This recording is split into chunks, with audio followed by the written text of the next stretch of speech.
3. Hello students, how are you all? I hope you all are good at your home.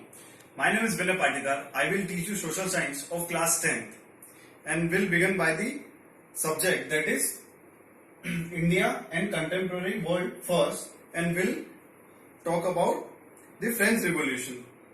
So, in first section, we will discuss about firstly French Revolution, then Russian Revolution and the rise of Nazism.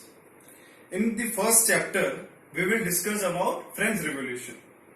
So, let's start. On the morning of 14 July 1789, ये 17th century की बात हो रही है. The city of Paris was in a state of alarm. The king had commanded troops to move into the city. मतलब जो वहां का राजा था पेरिस का, उसने जितने भी ट्रूप्स थे, ट्रूप्स को हम बोलते हैं कॉप्स, वो भी बोलते हैं और पुलिस भी बोलते हैं, ठीक है. तो उनको उन्होंने कमांड दी थी कि सिटी के अंदर वो जाएं. Rumours spread that he would soon order the army to open fire upon the citizens. जो किंग था उसने ओपन ऑर्डर दे दिया था कि सिटीजन्स पर फायर करो.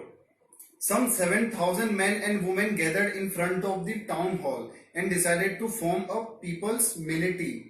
मतलब करीबन 7,000 लोग वहां इकट्ठे हुए थे उस गेट के वहां, ताकि एक यूनिटी बना के उस चीज का अपन सामना करें.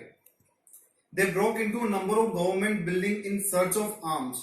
मतलब उन्होंने बहुत सारे ऐसे बिल्डिंग्स और मतलब जो गवर्नमेंट ऑफिसेज रहते हैं उन सबको उन्होंने तोड़ दिया, ताकि कुछ ना कुछ उनको आर्म्स मिले, मतलब कुछ वेपन्स मिले या कुछ एक सेफ्टी के लिए जगह मिले.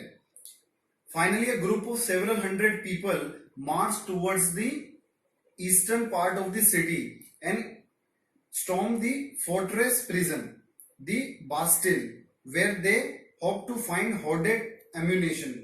एक बहुत सारे मतलब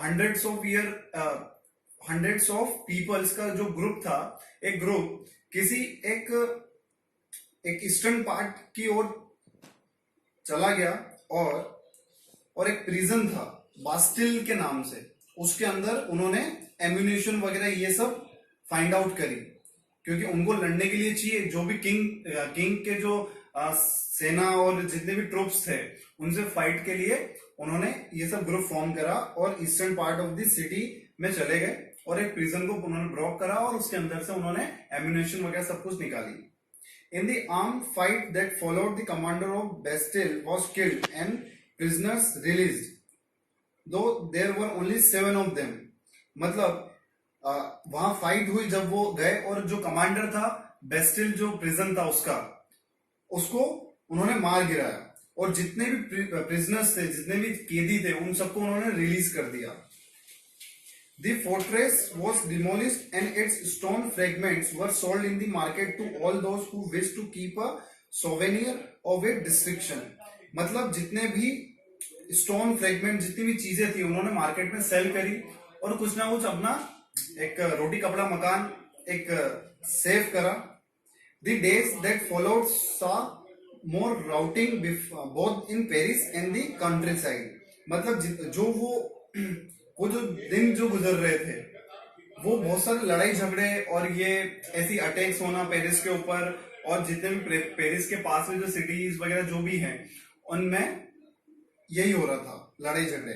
most people were protesting against the high price of bread. मतलब महंगाई बहुत ज्यादा बढ़ गई थी 17th सेंचुरी में, इसीलिए उनको फ्रेंच रिवॉल्यूशन एक वन ऑफ द रीजन है कि इतनी ज्यादा महंगाई बढ़ गई, और वन ऑफ द रीजन ये भी था कि हाई प्राइस हो गई थी हर चीजें. Much later, when historians look back upon this time, they saw it the beginning of a chain of events that ultimately led to the execution of the king in France. मतलब जितने भी historians जो थे उन्होंने ये पाया कि जितने भी events हुए हैं थे पहले, क्या वो जो फ्रांस का जो किंग था उसकी वजह से हुए थे. Though most people at the time did not anticipate this outcome, how and why did this happen? मतलब जो भी हुआ वहां, और जैसे बेस्टिन जो प्रिजन उन्होंने तोड़ा, फिर उसके अंदर प्रिजनर्स को लोगों ने रिलीज करा, जितने भी हंगामे हुए, तो ये सब एक किसी न किसी चीज की शुरुआत हो रही थी। अब हम नेक्स्ट वीडियो में पढ़ेंगे कि वो किस चीज की शुरुआत थी।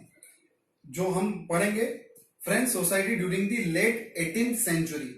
ये जो मैंने आपको ये जो कहानी बताई ये 17th सेंचुरी की कहानी है। जो अब हम जो पढ़ेंगे वो 18th सेंचुरी की हम एक कहानी पढ़ेंगे नेक्स्ट, जो कि फ्रेंच सोसाइटी के बारे में बताएगी हमको। तो I hope you like this video. Thank you so much.